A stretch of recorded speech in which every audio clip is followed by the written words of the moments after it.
بابا صاحب نے لکھا ہے کہ حضرت مرزا صاحب کا الہام ہے کہ دنیا میں کئی تخت اترے پر 13 تخت سب سے اوپر بچھایا گیا.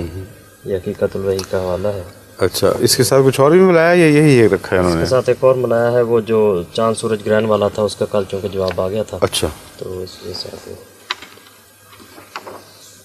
اس کے ساتھ ایک حضرت مسیح علیہ السلام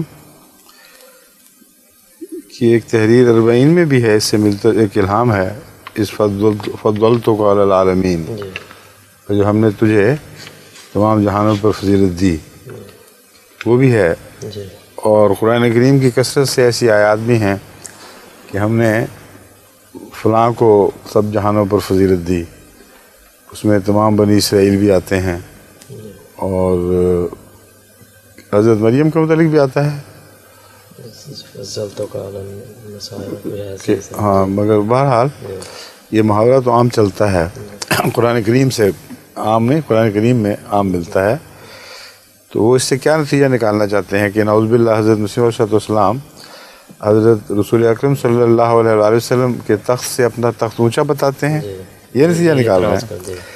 یہ تو اس کا تو ایک ہی علاج ہے کہ ہماری حضرت مسیح علیہ السلام کی کتابوں کو آزاد کر دیا جائے، جو انہوں نے قدغن لگائی ہے وہ اٹھا لیں، کیونکہ اگر ان کا مسلک جو ہے وہ درست ہے تو پھر تو حضرت مسیح علیہ السلام کی ہر تحریر اسی بات کے حق میں گواہیاں دے گی، اور دلائل پائے جائیں گے کیوں میں افضل ہوں، اور قرآن اور حدیث سے کوشش کی جائے گی. جس طرح جو بھی فتنے پرداز ہیں وہ اسی طرح کیا کرتے ہیں. تو باقی سب کتب میں جو تحریرات ہیں ان کو چھپا لیا گیا ہے اور ایک تحریر کو اٹھایا گیا ہے. اس میں کوئی بات ہے، کوئی چوری کی بات ہے جو یہ مولوی ظاہر نہیں کرتے.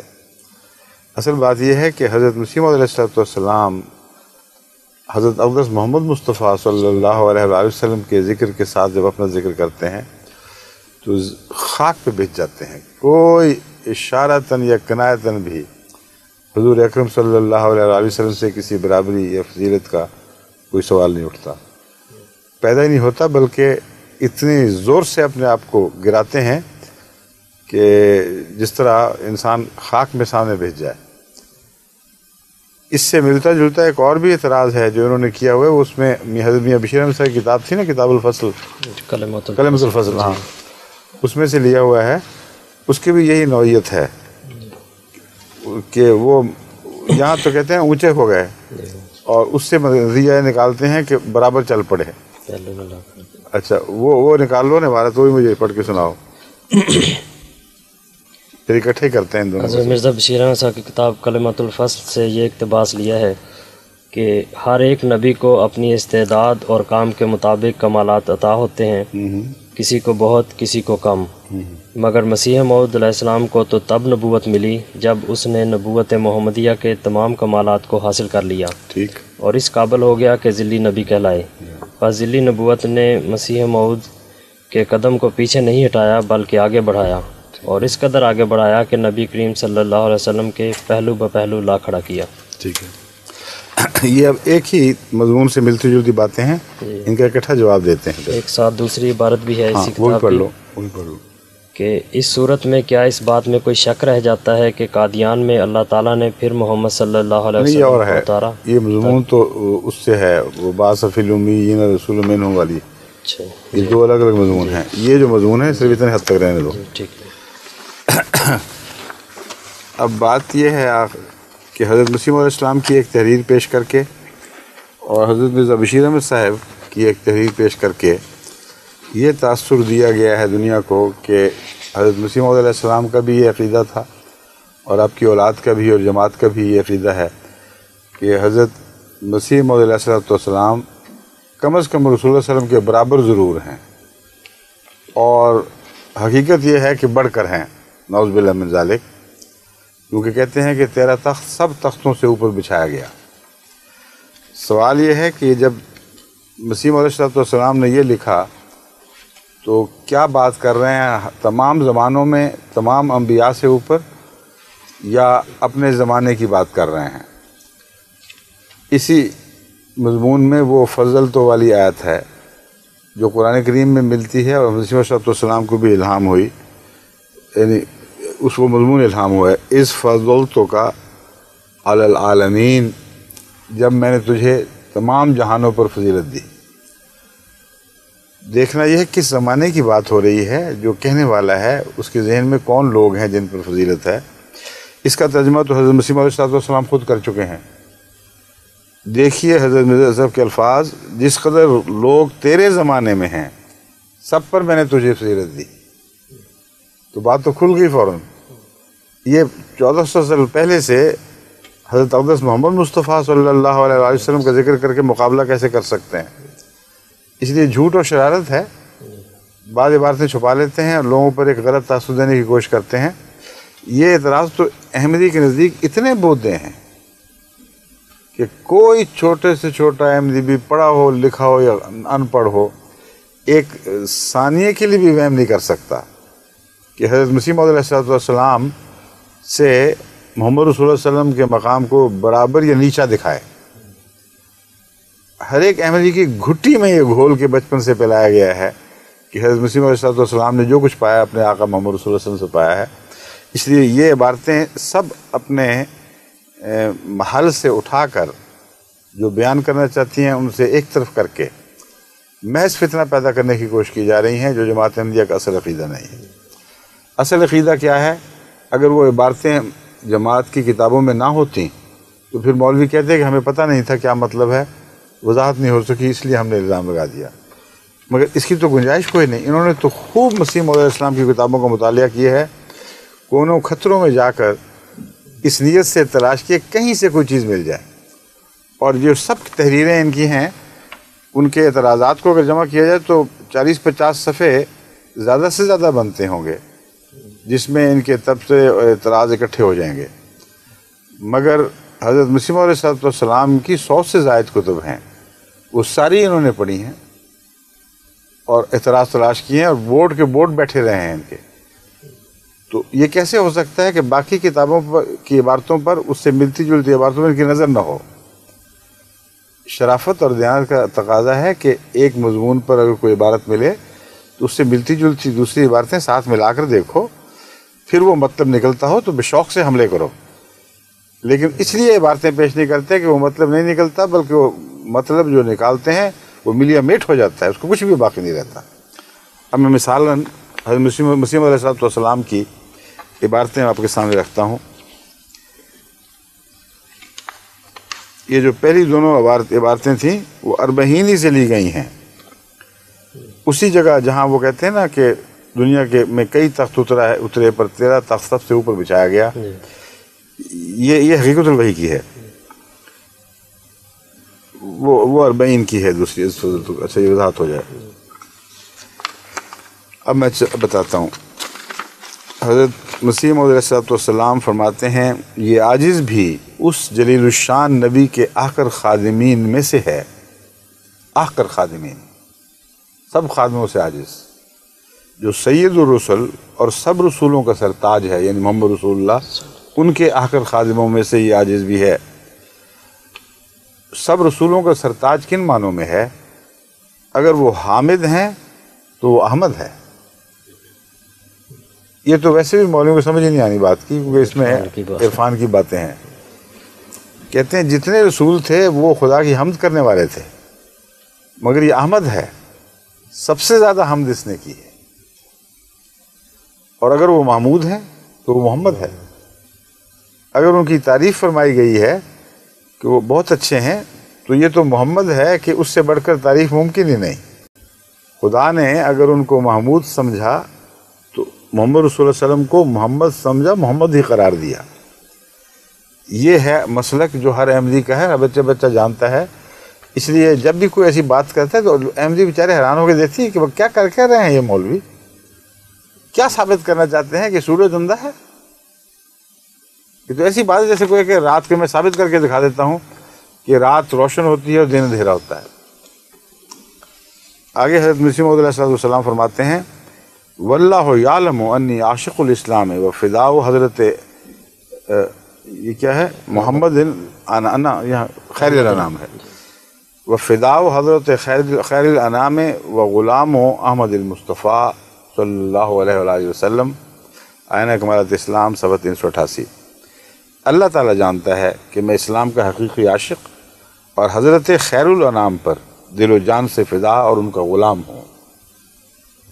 جب یہ اعلان ہو رہے ہوں تو اگر کسی نے کوئی عبارت لکھی ہے تو وہ جانتا ہے، ساری دنیا کو پتہ ہے، اس کے تابع ان واضح اور کھلے کھلے محکم اعلانات کے تابع وہ ساری باتیں ہوں گی جو کسی اور موقع پر کسی اور ضمن میں محمد رسول اللہ علیہ وسلم یا حضرت مسیح علیہ السلام کے حوالے سے چلیں گی۔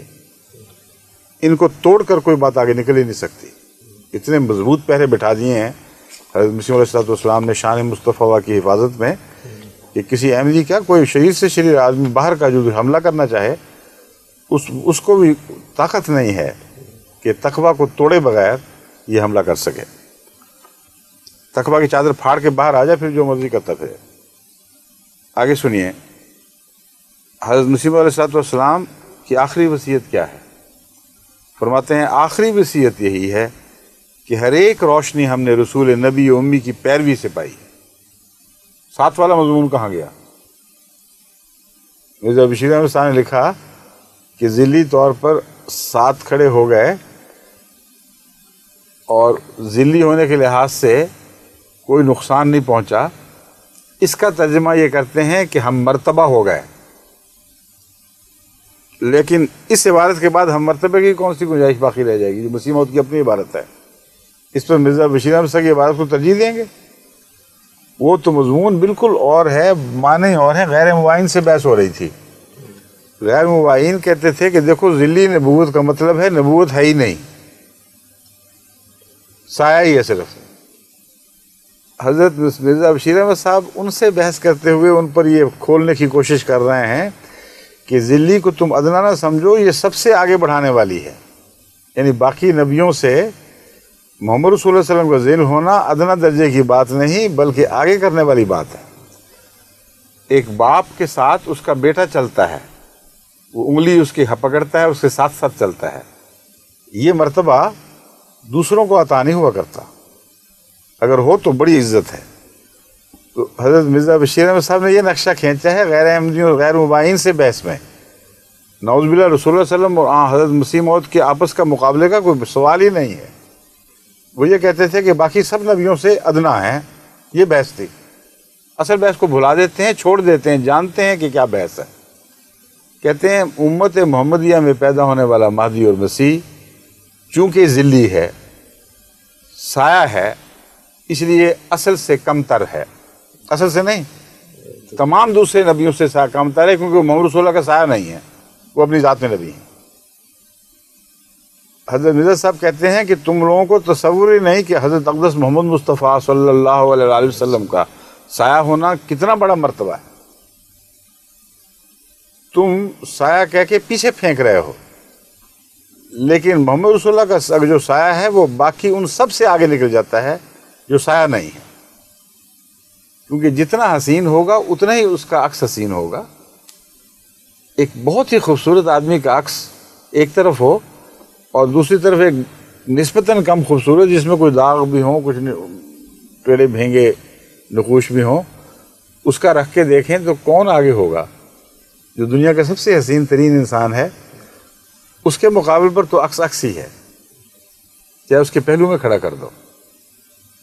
کبھی ذل کو پہلو میں کھڑا کر کے کہہ سکتا ہے کوئی کہ دیکھو ذل اصل سے آگے بڑھ گیا یا اصل کے برابر ہو گیا؟ سایہ سایہ ہی ہے۔ حضرت مرزا بشیر احمد صاحب سایہ ہی کہہ رہے ہیں، اس لیے ادھر کھڑا کر دو یا ادھر کھڑا کر دو، جب کہہ دیا کہ سایہ ہے، اور سایہ ہے ان معنوں میں کہ آپ کا تمام حسن انہوں نے اپنی ذات میں جذب کیا، تب نبوت کا مرتبہ پایا۔ اس پہلو سے ذلی نبی جو محمد رسول اللہ علیہ وسلم کا ذل ہے وہ کسی اور سے پیچھے نہیں ہو سکتا، کیونکہ اس نے سب سے زیادہ حسن کی عکاسی اپنی ذات میں کی ہے۔ وہ حسن سب حسنوں سے بڑھ کر تھا، اس لیے اس حسن کا عکس اپنی ذات میں پرتو کرنے والا شخص وہ بھی حسین ترین دکھائی دے گا۔ یہ مضمون ہے جس کو بگاڑتے ہیں۔ حضرت مسیح علیہ السلام کیا فرماتے ہیں؟ ساتھ چل کے ان معنوں میں نہیں ہے کہ برابری کے معنوں میں، تو بڑی سخت گستاخی ہے۔ حضرت مرزا بشیر احمد صاحب کے کونے خطرے دماغ میں کسی کونے میں بھی یہ وہم نہیں آ سکتا تھا کہ ساتھ چلانے سے مراد یہ ہے کہ محمد صلی اللہ علیہ وسلم کے برابر ہو گئے ہیں. جیسے میں نے کہا ذل کہہ رہے ہیں برابری کا خیال پیدا کرنا ہی ناممکن ہے، مگر مسیح علیہ السلام کی تحریر بالکل کھلی اور واضح ہیں. نبی امی کی پیروی سے پائی ہے، جو شخص پیروی کرے گا وہ بھی پائے گا. کہ میری خصوصیت نہیں ہے، تم بھی پیروی کر کے دیکھ لو، تم بھی یہی پاؤ گے. یہ کیا مضمون ہے؟ یہ وہی مضمون ہے جو قرآن کریم میں بیان ہوا ہے کہ ان کنتم تحبون اللہ فاتبعونی یحببکم اللہ. کہ محمد رسول اللہ صلی اللہ علیہ وسلم کے ظاہر ہونے کے بعد اب قانون یہ جاری ہوا ہے کہ جو بھی محبت کا دعوے دار ہے، اللہ سے محبت کا دعوے دار ہے، اس کا دعوی محبت قبول نہیں ہوگا جب تک محمد رسول اللہ کے نقش قدم پر چل کر ویسے عشق کے آثار نہ دکھائے جو محمد مصطفیٰ میں اپنے رب کے لیے ظاہر ہوئے. تو فرماتے ہیں ایسی قبولیت اس کو ملے گی کہ جو شخص پیروی کرے گا وہ بھی پائے گا، اور ایسی قبولیت اس کو ملے گی کہ کوئی بات اس کے آگے انہونی نہیں رہے گی. میں نے پیروی کر کے پایا ہے تو تم بھی تو پا سکتے ہو، تم بھی پیروی کر لو اس طرح. زندہ خدا جو لوگوں سے پوشیدہ ہے اس کا خدا ہو جائے گا، اس کا خدا ہوگا. یعنی محمد رسول اللہ علیہ وسلم کا خدا اگر ان کی پیروی کرو گے تو تمہارا بھی خدا ہو جائے گا، اور جھوٹے خدا سب اس کی پیروی کے نیچے کچلے اور روندے جائیں گے. وہ ہر ایک جگہ مبارک ہوگا اور الہی قوتیں اس کے ساتھ ہوں گی. سراج منیر صفحہ 73. پھر فرماتے ہیں یہ تمام شرف مجھے صرف جن مرتبوں کی باتیں میں کرتا ہوں یا قیامت تک میرے غلام کرتے رہیں گے، میرے ماننے والے کرتے رہیں گے، یہ تمام شرف مجھے صرف ایک نبی کی پیروی سے ملا ہے جس کے مدارج اور مراتب سے دنیا بے خبر ہے. ان کو پتہ ہی نہیں کہ کتنا عظیم شان نبی ہے، یعنی سیدنا حضرت محمد مصطفیٰ صلی اللہ علیہ وسلم. چشمہ مسیحی صفحہ 23. جب ان کے مظومہ خدا سے حضرت محمد مصطفیٰ صلی اللہ علیہ وسلم کے فضائل کا مقابلہ کرتے ہیں تو یہ کہتے ہیں، اپنا مقابلہ کرنے کا کیا سوال؟ فرماتے ہیں میں تو مسیح ہوں. چشمہ مسیح میں یہی گفتگو ہے. تم اپنے مسیح کو خدا کا بیٹا بنا بیٹھے، اور یہاں وہ اس مسیح کا ذل آ گیا ہے، وہاں بھی ذل ہی ہے، اور وہ یہ دعویٰ کر رہا ہے کہ میں نے تمام برکتیں اس ایک وجود سے پائی ہیں. تو خدا نے مسیح کو تمہارے جس کو خدا بنایا ہوا تھا محمد رسول اللہ کی امت میں پیدا کر کے اس کا خادم ہونا ثابت کر دیا. یہ مضمون ہے جو مسیح موعود علیہ السلام بیان فرماتے ہیں. پھر فرماتے ہیں اس نے محض خدا کے فضل سے نہ اپنے کسی ہنر سے اس نعمت سے کامل حصہ پایا ہے جو مجھ سے پہلے نبیوں اور رسولوں اور خدا کے برگزیدوں کو دی گئی تھی. اس نے محض یہ عبارت اس سے پہلے کچھ چھٹی ہوئی ہے، میرا خیال ہے اپنی طرف خاکسار یا عاجزانہ ذکر کر کے یہ فرمایا ہوگا. اس نے یعنی اس عاجز نے محض خدا کے فضل سے نہ اپنے کسی ہنر سے ہے نا عبارت. اچھا چھوڑو پھر کھڑکھڑ نہ کرو، کچھ نہ کرو. اس نے محض خدا کے فضل سے نہ اپنے کسی ہنر سے اس نعمت سے کامل حصہ پایا ہے جو مجھ سے پہلے نبیوں اور رسولوں کو خدا کے برگزیدوں کو دی گئی تھی، اور میرے لیے اس نعمت کا پانا ممکن نہ تھا. وہی بات ہو رہی ہے اپنے متعلق. میرے لیے اس نعمت کا پانا ممکن نہ تھا اگر میں اپنے سید و مولا فخر الانبیاء اور خیر الورا حضرت محمد مصطفیٰ صلی اللہ علیہ وسلم کے راہوں کی پیروی نہ کرتا. سو میں نے جو کچھ پایا اس پیروی سے پایا، اور میں اپنے سچے اور کامل علم سے جانتا ہوں کہ کوئی انسان بجز اس نبی صلی اللہ علیہ وسلم کے پیروی اس نبی صلی اللہ علیہ وسلم کے خدا تک نہیں پہنچ سکتا. بات ہی کھل گئی، واضح ہو گئی. میں تعجب سے دیکھتا ہوں کہ مولوی جب یہ مسیح موعود کی کتابیں پڑھتے ہوں گے اور کوئی چیز تلاش کر کے حملہ کرنے کے لیے کھوج نکالتے ہوں گے تو یہ عبارتیں پڑھتے بھی ہوں گے کہ نہیں؟ یعنی عبارتوں سے بور ہو جاتے ہوں گے کہ یہ کیا فضول، مزہ نہیں آیا، محمد رسول اللہ کی تعریف ہو رہی ہے. شاید دل داری ہوتی ہو، کیا پتہ. ان بیچاروں کی، کیونکہ پاکستان میں تو یہی ہو رہا ہے، جہاں رسول اکرم صلی اللہ علیہ وسلم کی حمد کے ترانے گائے وہیں دلداری ہو گئی ان کی. تو اتنے عظیم الشان کلام پڑھ کے ان بیچاروں کو کتنی تکلیف پہنچتی ہوگی، پیٹتے ہوں گے، ہائے ہم کیا کریں، کتنے جائیے. ہم پنجابی میں کہتے ہیں نا سیاپا ہو گئے، کتنے جائیے. اتنا ہی تعریف محمد رسول اللہ کی، اور دل جلا دیے مولویوں. اگر دل جلتے نہ اور روشن ہوتے، خوش ہوتے، تو جس طرح میں پڑھ کے سنا رہا ہوں یہ بھی پڑھ کے سناتے، عوام الناس کو بتاتے کہ دیکھو اس ایک فکرے سے غلط فہمی میں نہ مبتلا ہو جانا. یہ تو عاشق زار ہے محمد رسول اللہ صلی اللہ علیہ وسلم، عاشق تام ہے. یہ کہتا ہے ہر چیز میں نے اس کی غلامی سے پائی ہے. اس لیے یہ جو فکرے تمہیں کہیں دکھائی دیتے ہیں ان کا مضمون تم سمجھے نہیں ہو، اس سے دھوکے میں نہ مبتلا ہو جانا. اگر طبیعتیں خوش ہوئی ہوتی تو بابا صاحب یہ باتیں پیش کرتے. یہ تو پتہ نہیں کس طرح جیسا کوئلوں پہ لوٹتا ہے آدمی، اس طرح گزرے ہوں گے ان باتوں سے. آگے دوسرا اس کی کلمہ فصل کی تعین میں جو کچھ حوالے تھے اور بھی وہ بھی دو.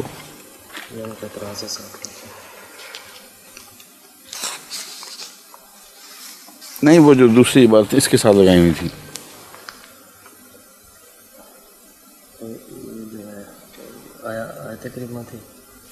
دوسرے علماء کی باتوں کے لحاظ سے اس کے ساتھ بھی تو کچھ لگائے تھے، کچھ باتیں جو میں اکٹھی کروائی ہیں. تو نے وہ فکر اسے چھوڑ دیا اور صرف مجھے یہی پکڑا دیا. اس عنوان کے نیچے الگ جو تھیں باتیں، یہ تو میں نے وہی باتیں پڑھی ہیں جو پہلے عنوان کے نیچے لکھی ہوئی تھیں. اس کے ساتھ کون سی لگی ہوئی تھی؟ اس کے ساتھ کھول کر دیا اس کو، پھر اسی کے ساتھ لگا، دونوں اکٹھا کرنا تھا. نہیں وہ الگ الگ کروانی تھی. دیکھتے ہیں اب بابا صاحب کا میں دوسرا اس کا وہ اکٹھا ہی ہے، جواب آ گیا ہے. ورنہ ایسے بہت سے اقتباسات ملتے ہیں جس سے بات کھل جاتی ہے کہ حضرت صلی اللہ علیہ وسلم کے پہلو میں چلنا شرط یہ ہو کہ غلامی کا دعویٰ ہو، شرط یہ ہو کہ برابری کا دعویٰ کفر سمجھا جائے، اور غلامی کا دعویٰ ہو اور پھر پہلو میں چلا جائے تو یہ شرف ہے، یہ گستاخی یا بدتمیزی نہیں کہلا سکتی. یہ تو ایک عزت کے حصول کے لیے ایک تمنا ہے جسے خدا نے پورا کیا اگر سچی تمنا ہے.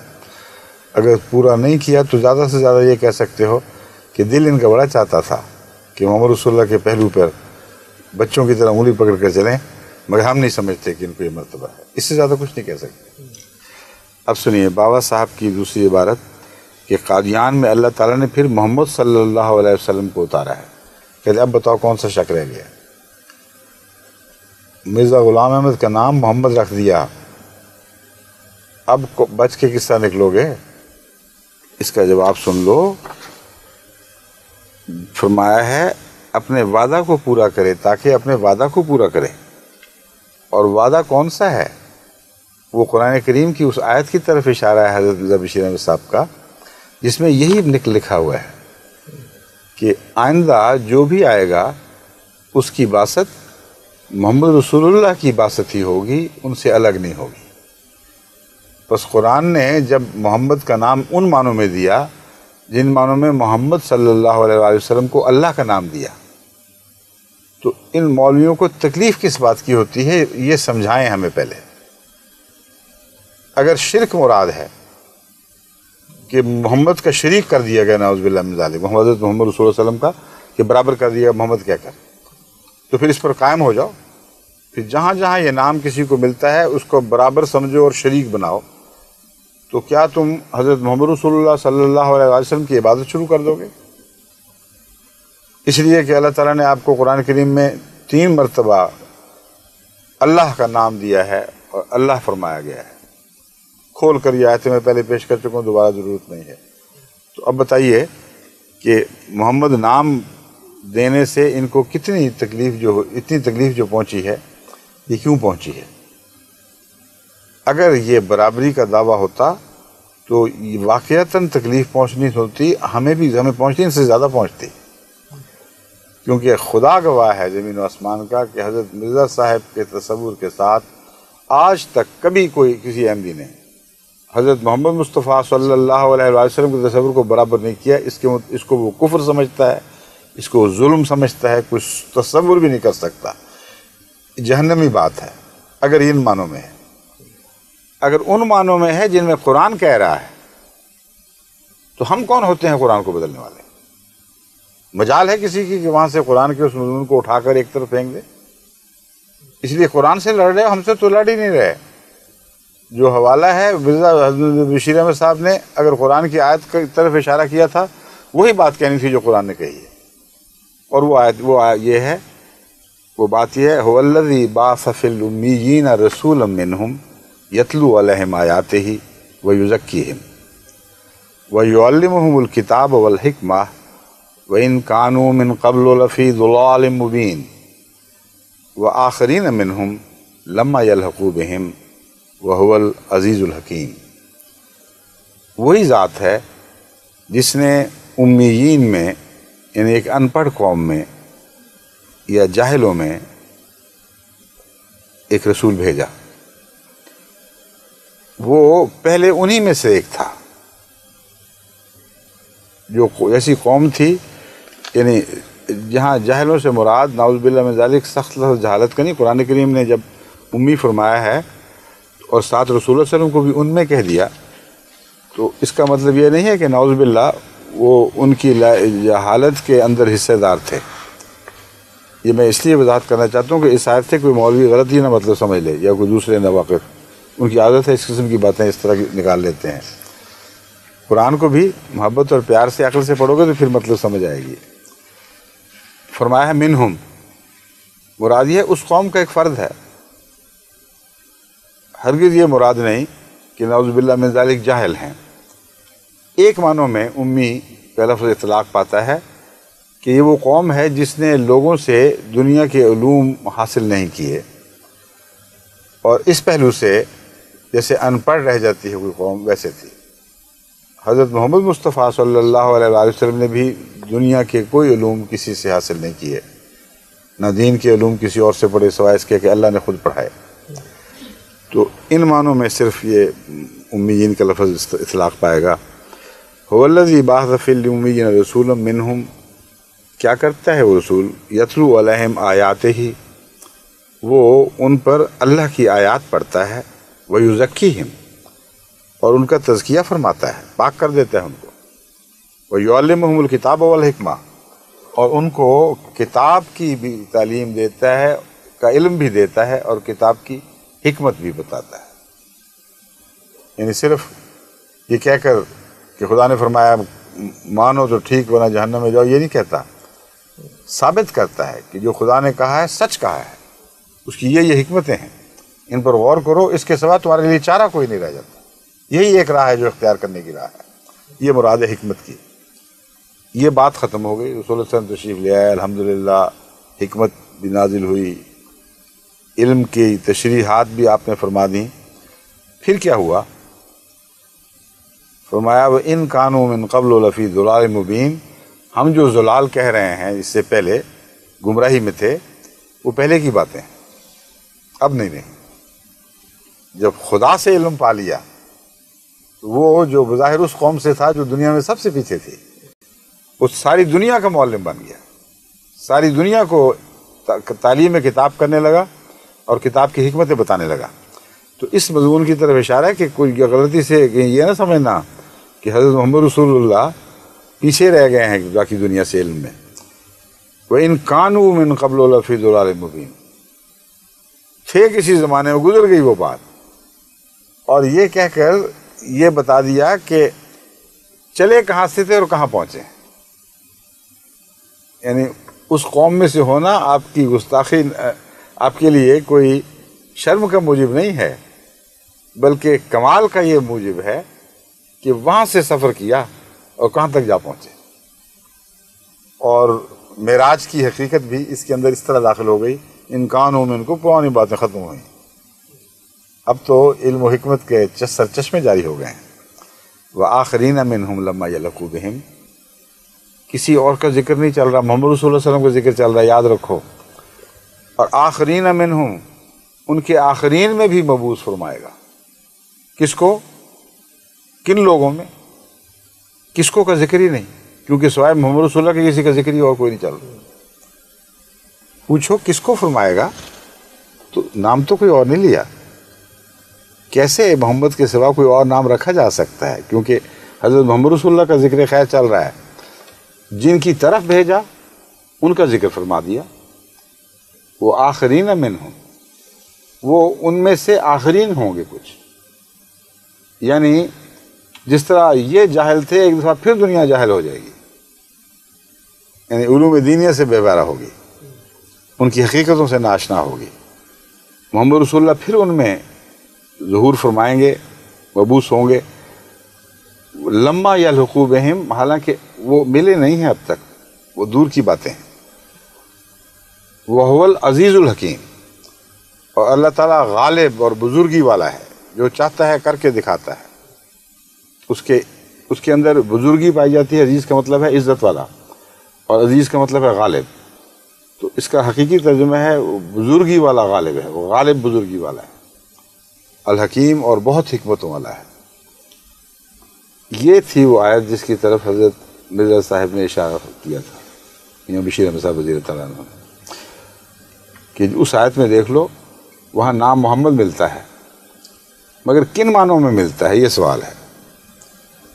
ایک ایسے غلام کے معنوں میں جس نے اپنا سب کچھ کھو دیا ہو اور آقا کا نام اسے عطا ہوا ہو، یا ایک ایسے شخص کی صورت میں جو محمد کا برابر ہو کر اس کا شریک بن کر بعد میں از خود اپنی عظمتوں کے ساتھ پیدا ہوا ہو۔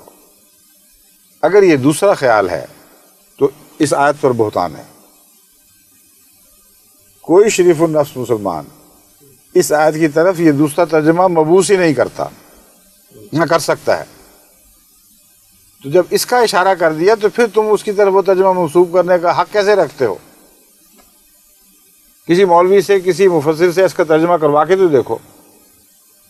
کوئی یہ کہنے کی جرت ہی نہیں کر سکتا کہ یہاں خدا تعالیٰ نے نعوذ باللہ رسول اللہ صلی اللہ علیہ وسلم کا مقام گرا دیا ہے، یہ کہہ کر کہ آپ آخرین میں نازل ہوں گے، کیونکہ سب جانتے ہیں کہ جس میں عنصری کے ساتھ بنفس نفیس تو آپ آخرین میں نازل نہیں ہوں گے، آخرین میں مبعوث نہیں ہوں گے، وہ تو ہو چکے۔ اس لیے یہ کہنا، اس آیت کا یہ ترجمہ کر لینا کہ خدا تعالیٰ نے نعوذ باللہ حضرت محمد رسول اللہ کا نام آنے والے کو دے کر جو آخرین کی طرف آئے گا، اپنے رسول کا مقام گرا دیا اور آنے والے کو اس کا شریک برابر کر دیا، جو ترجمہ مولوی اس آیت کا یہ کرے گا وہ جھوٹا ہے، سارے دوسرے مولوی اس پہ لعن طعن کریں گے۔ اور مرزا بشیر احمد صاحب کیا کہہ رہے ہیں؟ اس آیت میں جن معنوں میں محمد مصطفیٰ، یعنی وہ جو وعدہ کیا گیا تھا، یہی وعدہ ہے اور کہیں وعدہ ہی نہیں۔ جہاں محمد کے آنے کا وعدہ ہے ان معنوں میں یہ محمد ہے، ان سے بڑھ کر نہیں۔ بالکل وہی بات کہ قرآن نے اللہ فرمایا مَا رَمَيْتَ إِذْ رَمَيْتَ وَلَكِنَّ اللَّهَ رَمَىٰ۔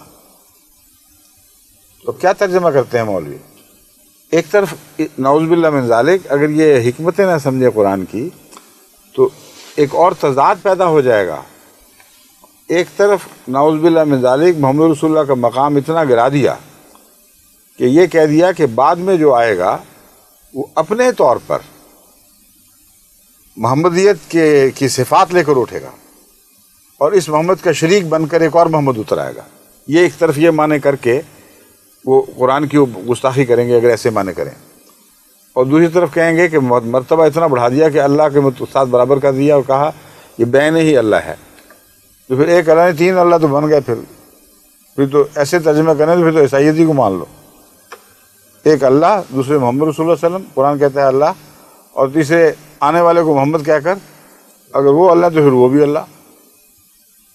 تو عقل نہ رہے تو اسی طرح تسلیسیں پیدا ہوتی ہیں، جہالت کی پیداوار ہے شرک۔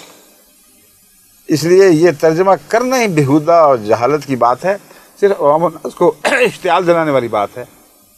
محمد کہہ دیا، یہ ویسا ہی ہے جیسے مستشرقین نے قرآن پر حملے کیے ہیں کل بھی میں نے یا پرسوں عبارتیں بعض پڑھی تھیں، ان میں ذکر تھا کہ مستشرقین نے قرآن پر حملے کیے ہیں یہی آیتیں نکال کر کہ تم موحد کہتے پھرتے ہو، یہ تو اللہ کا دعوے دار ہے اور کھلم کھلا لکھا ہے، اس میں کسی شک کی گنجائش نہیں۔ تو جاہل تو مشتعل ہو سکتے ہیں جن کو کچھ علم نہ ہو، جن میں تقویٰ ہو، دیانت ہو، جو قرآن کریم کے مضامین سے واقف ہوں، وہ جانتے ہیں کہ یہ محاورے ہیں، یہ آقا کا نام غلام کو دیا جانا آقا کی عزت گرانے والی بات نہیں، غلام کی عزت افزائی ہے۔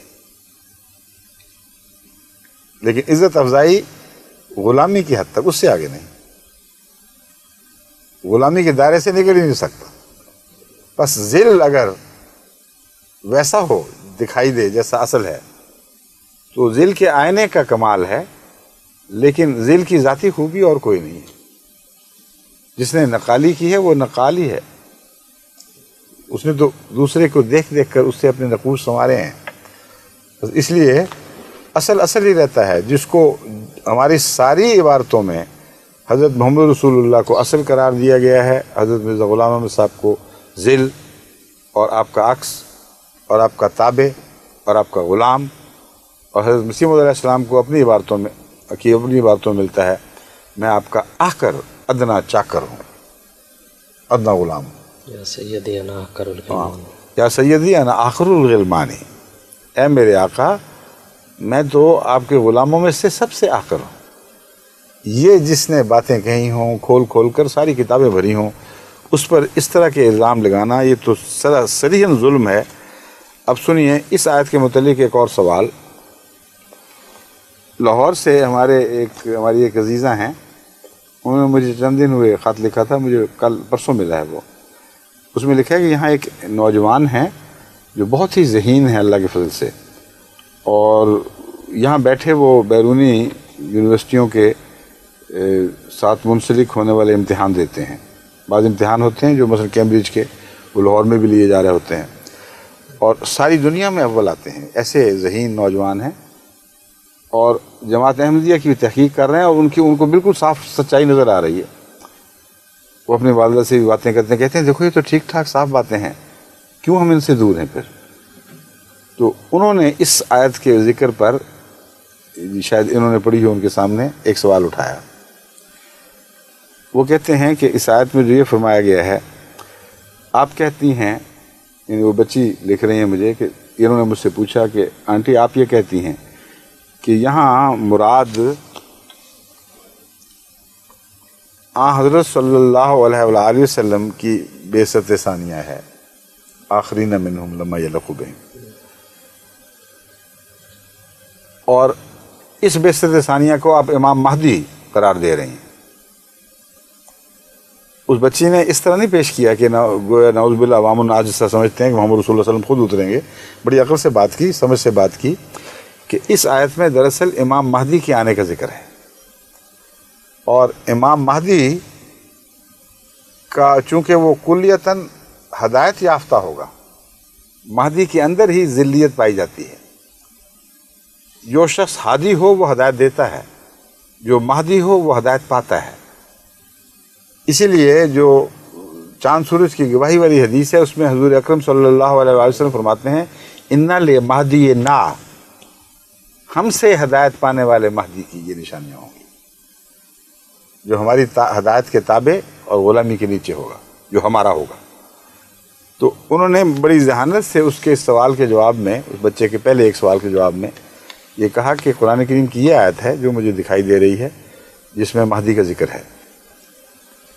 تو انہوں نے اس پر تعجب کیا، انہوں نے کہا کہ اس بات کی کچھ وضاحت ہو کہ وہ کون لوگ، کس طرح ذکر ہوا آخرین منہم لما یلحقوا بہم سے۔ تو کہتے ہیں ہم تو یہی سمجھتے ہیں اور ہمیں یہی سمجھایا جاتا ہے کہ مراد یہ ہے کہ حضرت محمد رسول اللہ ہی اولین کی طرف بھی مبعوث ہیں اور آخرین کی طرف بھی مبعوث ہیں، یعنی کوئی نیا نازل نہیں ہوگا۔ یہ تھا سوال اس بچے کا بالآخر۔ میں نے بحث کا پس منظر آپ کو دکھا دیا ہے، اب میں آپ کو اس کے متعلق سمجھاتا ہوں۔ بعض علماء آج کل اس آیت کے مضمون سے بچنے کے لیے یہی معنی پیش کرتے ہیں کہ سیدھی ساری بات ہے، اول کا بھی رسول آخر کا بھی رسول۔ بیچ میں لما یلحقوا بہم کی کیا بحث آئی؟ وہ ابھی تک ملے نہیں. اور یہ کیا ہوا کہ جو بیچ کے سارے بزرگ تھے سارے غائب، ان کی طرف مبعوث نہیں تھے. آپ تو اولین کی طرف بھی مبعوث، آخرین کی طرف مبعوث، اور قیامت تک آنے والے سب کی طرف مبعوث. تو آخرین کی جو بحث یہاں اٹھائی گئی ہے، اس کا یہ مطلب ہرگز نہیں ہے کہ یہی وہ رسول ہے جو اول کی طرف کے رسول ہے اور آخر کی طرف رسول ہے. آپ تو تمام جہانوں کے رسول ہیں. دوبارہ اس آیت کو پڑھیں، وہ مضمون اس سے نہیں نکلتا. میں اس کی تائید میں اب ایک اور بات کروں گا ابھی ٹھہر کے.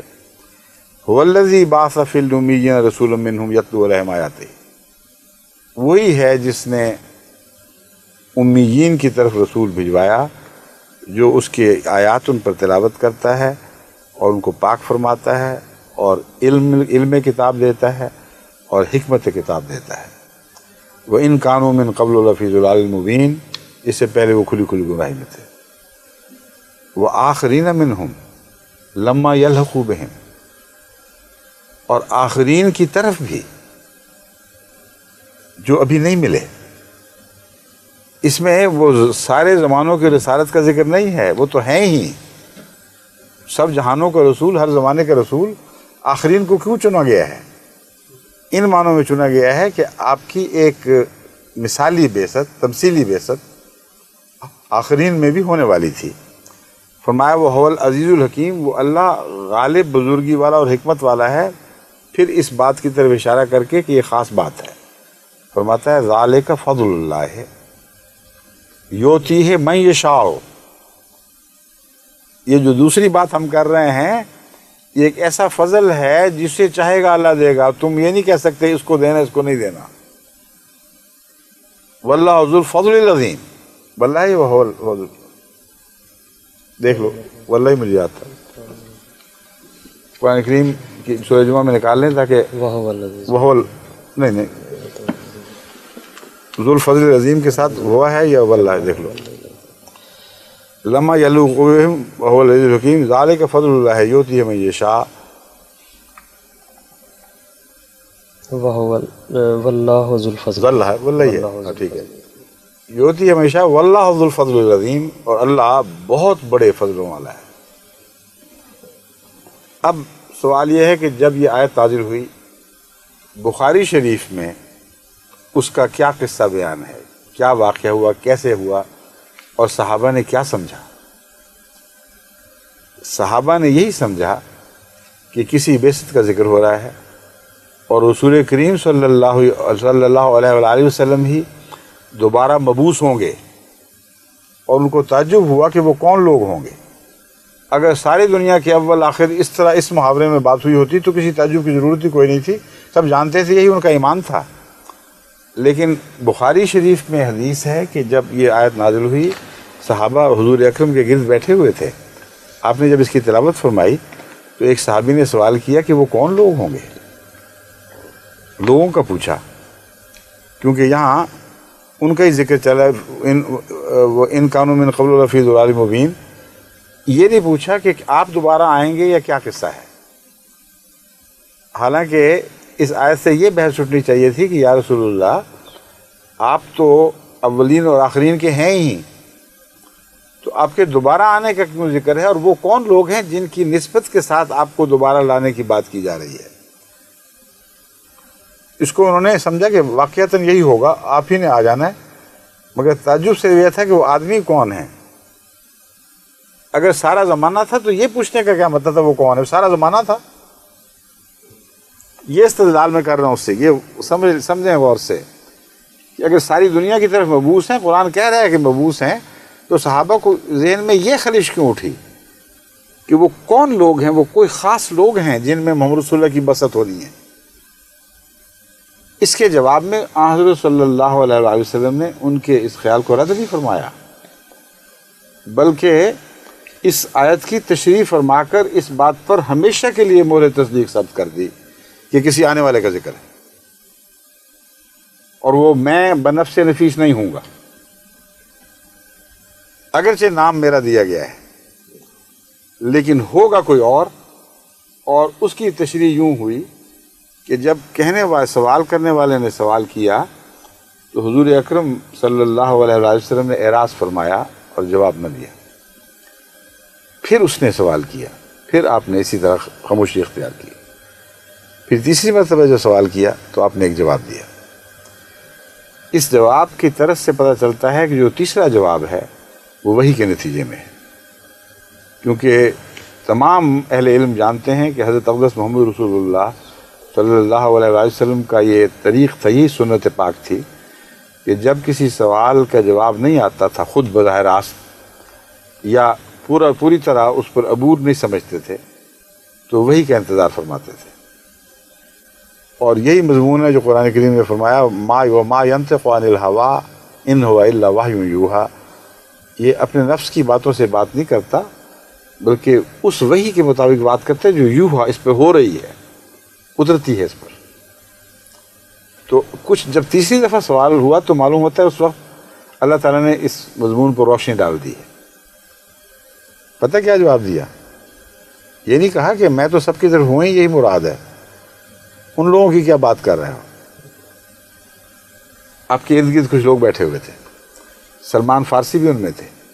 ان کے کندھے پر ہاتھ رکھا اور فرمایا لو کان الایمان عند الثریا لنالہ رجل من ہؤلاء. رجال من ہؤلاء آتا ہے اور پھر رجل بھی آتا ہے، دونوں آتے ہیں. میں رجل کی تلاوت کی ہے اس موقع مال کے مطابق، لیکن حدیث میں رجال بھی آتا ہے، ایک سے زیادہ ایسے انسان ہوں گے، اور پھر رجل بھی ہے، ایک غیر معمولی طاقت کا انسان بھی ہوگا جو کیا کرے گا؟ اگر ایمان ثریا ستارے پر بھی چلا گیا تو وہاں سے ایک رجل کامل اٹھے گا، زمین سے ایک رجل کامل اٹھے گا جو آسمان سے ستارے ثریا ستارے سے ایمان کو کھینچ کر دوبارہ زمین پر لے آئے گا. اور رجال کے معنی یہ ہوں گے کہ پھر وہ اور اس کے ساتھی، جیسے فرمایا محمد رسول اللہ والذین معہ، اس کے ساتھ اور بھی ایسے ہوں گے خدمت کرنے والے جو ایمان کو تقویت دینے والے ہوں گے، جو آسمان سے ایمان کھینچ کر زمین پر اتارنے والے ہوں گے. اب یہ جواب اس آیت کے ساتھ کیا تعلق رکھتا ہے؟ اولین اور آخرین کی بات کے تعلق میں اب اس کو سمجھو غور سے. قرآن تو فرما رہا ہے کہ محمد رسول اللہ صلی اللہ علیہ وسلم، اگر وہ ترجمہ مولویوں والا درست ہے، اولین اور آخرین کے سب کے، یعنی سب دنیا کے رسول برابر ہیں، ہر زمانے کے ہیں. تو اس سوال کا پھر کیا موقع، وہ کون لوگ ہوں گے؟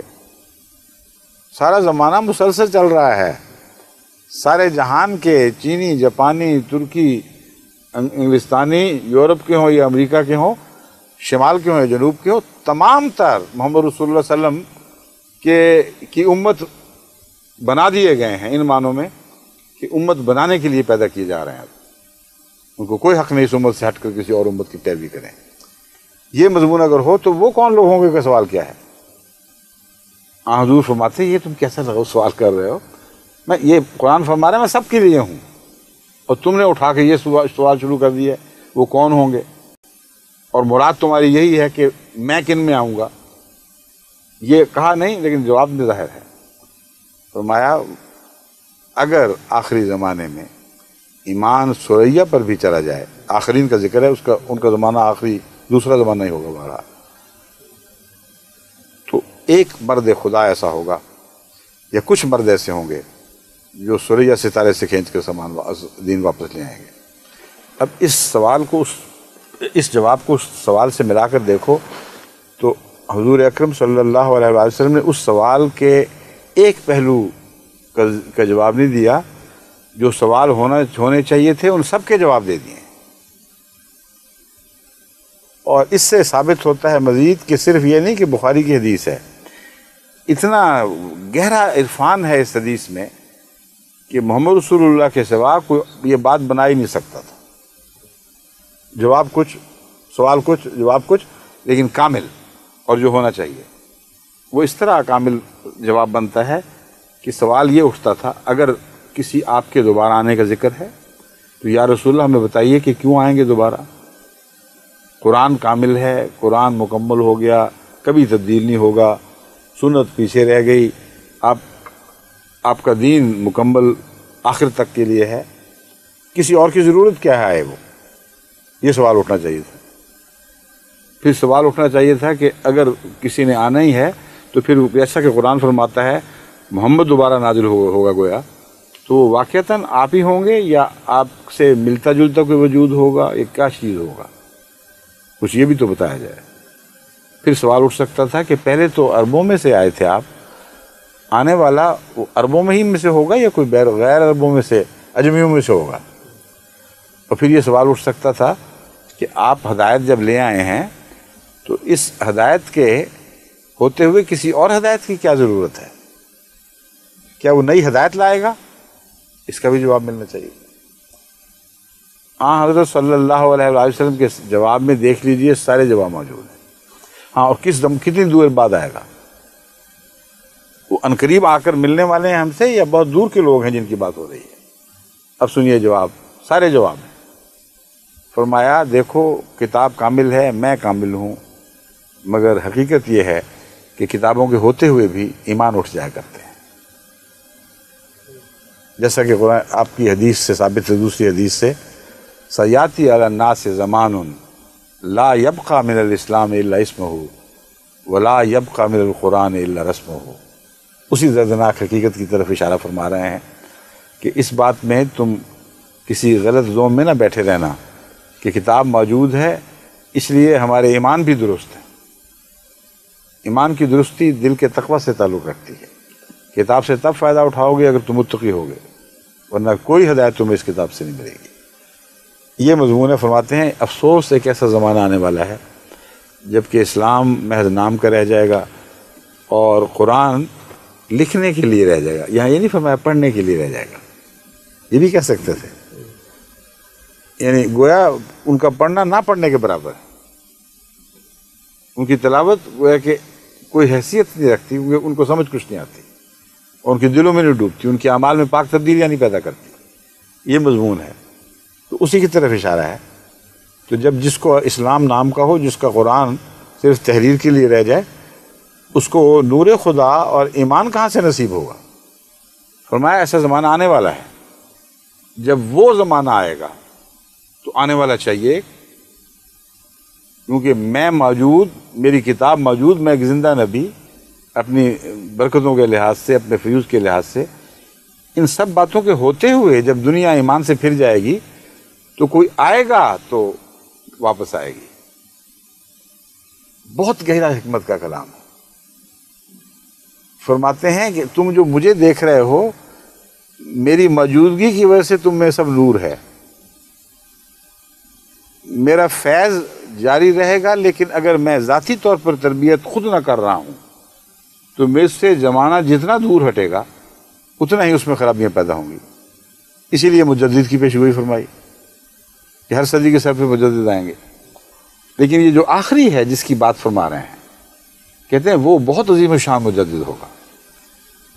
وہ ایسا ہوگا کہ گویا اس زمانے میں ایمان ہی اٹھ چکا ہے اور وہ آسمان سے باتیں کرتا ہوگا، وہ آسمان سے ایمان کو کھینچ کر واپس لائے گا. اس لیے اس کو یہ نام دیا گیا ہے، یہ مراد ہے. اور زمانہ بھی بتا دیا، کیونکہ یہ وہم و گمان بھی نہیں کیا جا سکتا کہ آن حضور صلی اللہ علیہ وآلہ وسلم کے وصال کے مان بعد ایسا اندھیرا چھا جائے کہ روشنی کی کوئی رمق دکھائی نہ دے. اس نقشے کے مطابق تو بڑا اندھیرا ہے. تو ایسا ہوگا، اس وقت آئے گا جب کہ ایمان سریا پر جا چکا ہوگا، زمین کے پاس ہی نہیں بیٹھا ہوگا. یعنی آسمانی نور آسمان کی طرف اڑ جائے گا، وہ اسے اتار کر واپس لائے گا. تو بہت دیر کی بات ہے، دور کے زمانے کی بات ہو رہی ہے. تو آخرین سے مراد وہ دوسرے لوگ، وہ دوسری قوم جو بہت بعد میں آنے والی ہے. یہ بیان فرمانے کے بعد ایک سوال حل طلب رہ جاتا تھا، یا رسول اللہ یہ تو سمجھ آ گئی کہ آنے والا ایک ہے یا ایک سے زیادہ وجود ہیں جن کا ذکر اس آیت میں مل رہا ہے، وہ بعد کے لوگ ہیں جو ہم سے نہیں ملے. مگر یہ فرمائیے کہ وہ عربوں میں ہی ہم سے ہوں گے یا اور ہوں گے کچھ؟ سارے عرب تھے بیٹھے ہوئے.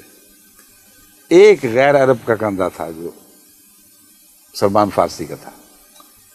آپ کا دست مبارک اس غیر عرب کندھے پر پڑتا ہے اور فرماتے ہیں کہ لَنَالَهُ رَجُلٌ مِّنْ هَٰؤُلَاءِ، ان لوگوں میں سے، یعنی غیر عربوں میں سے، عجمیوں میں سے وہ وجود ہوگا۔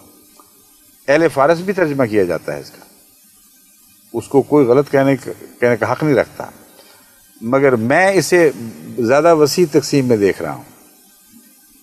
ایک طرف عرب ہیں جن کو خدا نے ساری دنیا کی سب سے بڑی نعمت عطا کر دی، سارے زمانوں کی، اور سب سے بڑا فضل عطا فرما دیا۔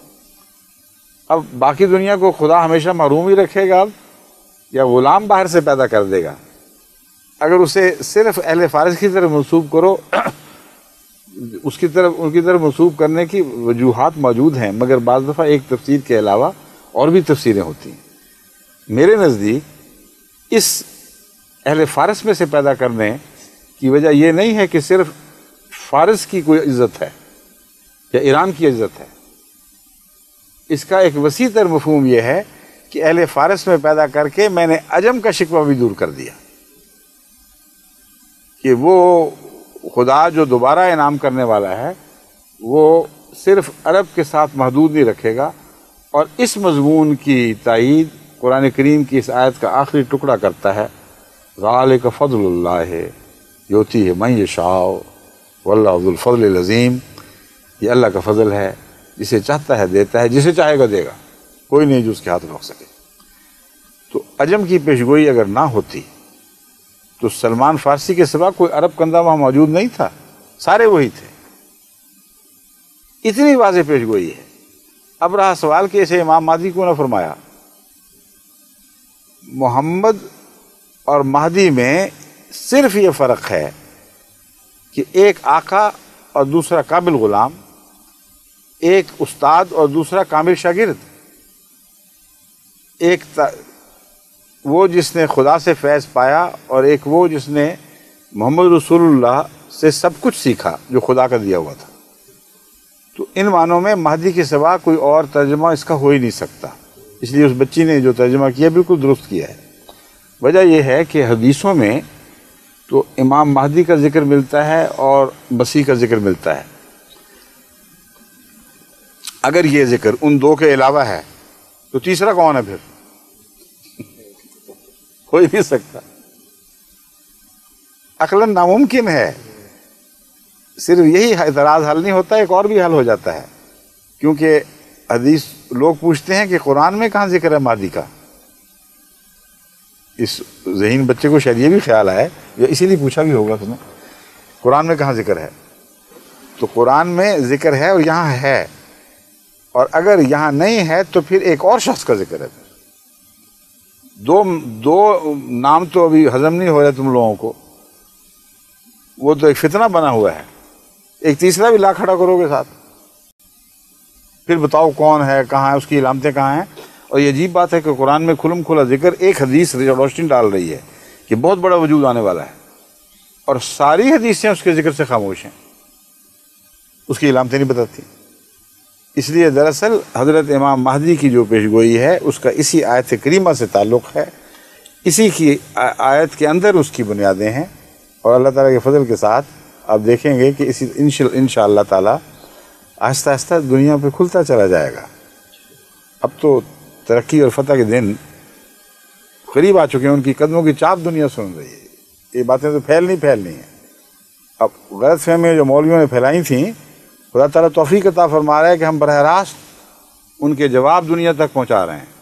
اور جیسا کہ میں نے پہلے اظہار کیا تھا، مجھے کامل یقین ہے کہ پاکستان کے لوگوں میں سعادت ہے اور یہ طاقت موجود ہے کہ اگر وہ حق کو قبول کریں تو ساری دنیا میں انقلاب برپا کر دیں، ورنہ آخرین میں چننے کے لیے اس ہندو پاکستان ملک سے کسی کو نہ چنا جاتا۔ عربوں سے چنا تو ثابت کر دیا کہ وارے عربوں، تم میں سے چنا اور ٹھیک چنا۔ جو سب سے ذلیل نظر آتے تھے، جو سب سے زیادہ جاہل نظر آتے تھے، ان کانوا من قبل لفی ضلال مبین، ان کی باتیں جہالت کی ماضی کے قصے بن گئے، تاریخ کا حصہ بن گئے، اور جب وہ روشن ہوئے تو ایسے دن کی طرح روشن ہوئے کہ ہر اندھیرے کو انہوں نے روشن کر کے دکھا دیا۔ یہ ہے پہلے خدا کے چناؤ کی درستی یا صحیح ہونا یا اس کے برمحل ہونے کا ثبوت۔ عربوں نے اپنی قربانیوں سے اور دنیا میں دین کو پھیلا کر سچ کر دکھایا کہ اللہ کا انتخاب خوب انتخاب تھا۔ تو اس لحاظ سے جب لوگ کہتے ہیں پاکستان برباد ہو گیا، یہ ہو گیا، گند ہو گیا، نظر تو یہی آتا ہے، تکلیف بہت ہوتی ہے، لیکن یہ کہنا درست نہیں ہے کہ اس قوم کا اندرونہ کلیتاً بگڑ چکا ہے۔ عرب کو بھی تو جاہل خدا کہتا تھا، اس رسول اللہ صلی اللہ علیہ وسلم کے زمانے سے پہلے جاہل کہہ کر بات کی جاتی تھی، اسی زمانہ جاہلیت آج تک کہا جاتا ہے۔ اور اس زمانہ جاہلیت سے جو روشنیوں کے چاند سورج طلوع ہوئے ہیں، جو ستارے نکلے ہیں، قیامت تک کے لیے دنیا کو روشن کرنے کے لیے انہوں نے نور اکٹھے کیے۔ تو اللہ تعالیٰ نے جب دوبارہ کسی قوم کو اپنے فضلوں کے لیے چنا ہے تو میں تصور بھی نہیں کر سکتا کہ ان کے متعلق یہ کیسے سوچوں کہ ان کا باطن اندر تک گندا اور وہ اس قابل ہی نہیں ہے کہ نور ہدایت کو سمجھیں۔ اگر اس قابل نہ ہوتے تو اتنے 10-12 سال کے ظلم کو اس طرح ہنسی خوشی سے برداشت کرتے۔ ہزاروں آدمی گھروں کے آرام چھوڑ کے جیلوں میں چلے گئے، لیکن حضرت صلی اللہ علیہ وسلم سے اپنا دامن نہیں چھوڑایا۔ کتنے ہیں جنہوں نے ووٹ بنائے اور قیمت یہ ادا کی کہ رسول اللہ صلی اللہ علیہ وسلم سے دامن چھوڑاؤ۔ جب تحقیق ہوئی تو پتہ لگا اکثر وہ ہیں جو احمدی تھے ہی نہیں، وہ نہ ادھر کے تھے نہ ادھر کے تھے، اور جو چند تھے وہ دین سے مرتد ہوئے ہیں۔ ان کا احمدیت سے کیا تعلق؟ انہوں نے تو یہ لکھ دیا، دستخط کر دیے کہ ہم وہ ہیں جن کا کلمہ شہادت سے کوئی تعلق نہیں۔ وہی بات ختم ہو گئی۔ جب کلمہ شہادت سے تعلق توڑا تو جڑیں اکھیڑ دی تو درخت کا کون سا باقی رہا ہے پھر؟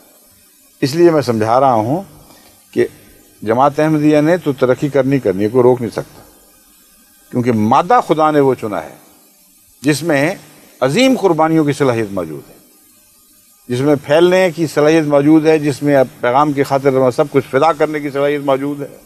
مغرب میں آتے ہیں تو ان کے رنگ میں رنگین ہونے کی بجائے یہاں صوفیاء پیدا ہو رہے ہیں، اللہ کے بندے ایسے غلام جو دن رات اپنا سب کچھ اسلام پر خرچ کر رہے ہیں۔ مجھے ابھی کل ہی ایک خط ملا ایک نوجوان کا کہ میں نے بیعت کی ہے، بوسنین نے لکھا ہے مجھے خط، کہتا ہے میں نے بیعت کی ہے لیکن میں آپ کو بتا دینا چاہتا ہوں کہ کیوں کی ہے۔ کہتا ہے میں نے احمدی دیکھے اور غیر احمدی بھی دیکھے، یورپین بھی دیکھے اور دوسری قوموں کے لوگ بھی دیکھے، مگر مجھے احمدی سب سے جدا دکھائی دی اور میں حیران رہ گیا کہ دنیا کے پردے پر ایسی مخلوق بھی ہے جو دن رات بھلائیوں کی باتوں میں مصروف اور خدمت دین میں مصروف، خدمت خلق میں مصروف، ان کا شغل ہی اور کوئی نہیں، اور جہاں میں جاتا ہوں جس مجلس میں بیٹھتا ہوں یہی باتیں ہو رہی ہیں، کوئی غریبوں کی مدد کی باتیں کر رہا ہے، کوئی دین پھیلانے کی باتیں کر رہا ہے، اور ایک جماعت ہے جو اس کام میں ڈوبی پڑی ہے۔ وہ کہتے ہیں مجھے نہیں پتا مولوی کا اسلام کا تصور، وہ لکھتے ہیں کہ میرا تصور وہی ہے جو تم ہو، بس مجھے کسی دلیل کی ضرورت نہیں ہے، میں نے احمدیوں کو زندہ اسلام کے طور پر دیکھ لیا ہے۔ اور یہ اکثر جن کی باتیں کریں وہ پاکستانی ہیں، جو نام لکھے ہیں وہ سارے پاکستانی تھے، پہلے پاکستانی پھر جرمن ہو گئے یا انگلستانی ہو گئے، ان سب کو ذکر کر کے وہ بتاتا ہے۔ کچھ انگلستان کے نوجوان ہیں، کچھ جرمنی سے جانے والے ہوں گے۔ تو اب میں یہ بتاتا ہوں کہ اس جس کو تم مذہب کہتے ہو اور ہم جماعت مسلمہ احمدیہ کہتے ہیں، اس جماعت نے تو اب بڑھنا ہے اور بڑھنا ہے اور آگے بڑھنا ہے، کیونکہ محمد مصطفیٰ صلی اللہ علیہ وسلم کے اخلاق سے نور یافتہ ہے، آپ کی سنت سے نور یافتہ ہے، اور اس آقا کی غلام ہے جو محمد صلی اللہ علیہ وسلم کا کامل غلام تھا، اور بحیثیت غلام اس نے وہ نام محمد کا پایا ہے، ہمسری کے طور پر نہیں، برابری کے طور پر نہیں۔ اگر اب بھی تم باز نہیں آؤ گے تو خدا کی پکڑ کے نیچے ہو، پھر اللہ تم سے معاملہ کرے گا۔ السلام علیکم ورحمۃ اللہ۔